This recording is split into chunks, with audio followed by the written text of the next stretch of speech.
लाडकी बहीण योजनेच्या पडताळणीत निकषांमुळे अपात्र जे ठरले त्या महिलांना पैशांसाठी नवी चक्क लढवली आहे। अपात्र बहिणींनी आता इतर सरकारी योजनांकडे मोर्चा वळवलाय। वय 65 वर्षांपेक्षा जास्त असलेल्या आणि एकाच कुटुंबातील 2 पेक्षा जास्त असणाऱ्या महिलांचा लाभ बंद झालाय। तर आपले प्रतिनिधी शिवाजी शिंदे आपल्या सोबत आहेत।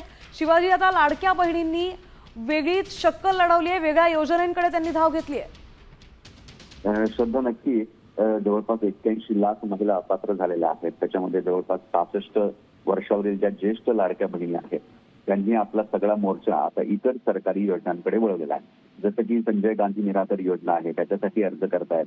त्यातच दिव्यांग लाभार्थीसाठी सुद्धा 50,000ची उत्पन्नाची अट आहे, त्यासाठी सुद्धा त्यांनी अर्ज करायला सुरुवात केलेली आहे।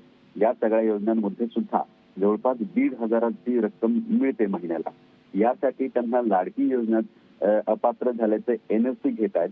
त्याच्यासाठी कार्यालयात जाऊन एनओसी प्रमाणपत्र घेण्याची जी ओढ आहे ती जास्त गर्दी होऊ लागलेली आहे। त्यासाठी लाडक्या बहिणींनी ही नवीन शक्कल लढवलेली आहे। ती एनओसी प्रमाणपत्र लाडकी योजनेतून बाद झाल्याचं घ्यायचं, अपात्रतेचं घ्यायचं आणि ज्या इतर योजना आहेत त्यांचा लाभ घेण्यासाठी आता अर्ज करण्यास सुरुवात झालेली आहे। संजय निराधार योजना असतील, संजय गांधी किंवा दिव्यांग योजना, या सगळ्या योजनातून लाभ कसा मिळवता येईल यासाठी ही धडपड सुरू जाते आणि ही नवीन वेगळीच शक्कल लढवली असल्याची माहिती समोर येते।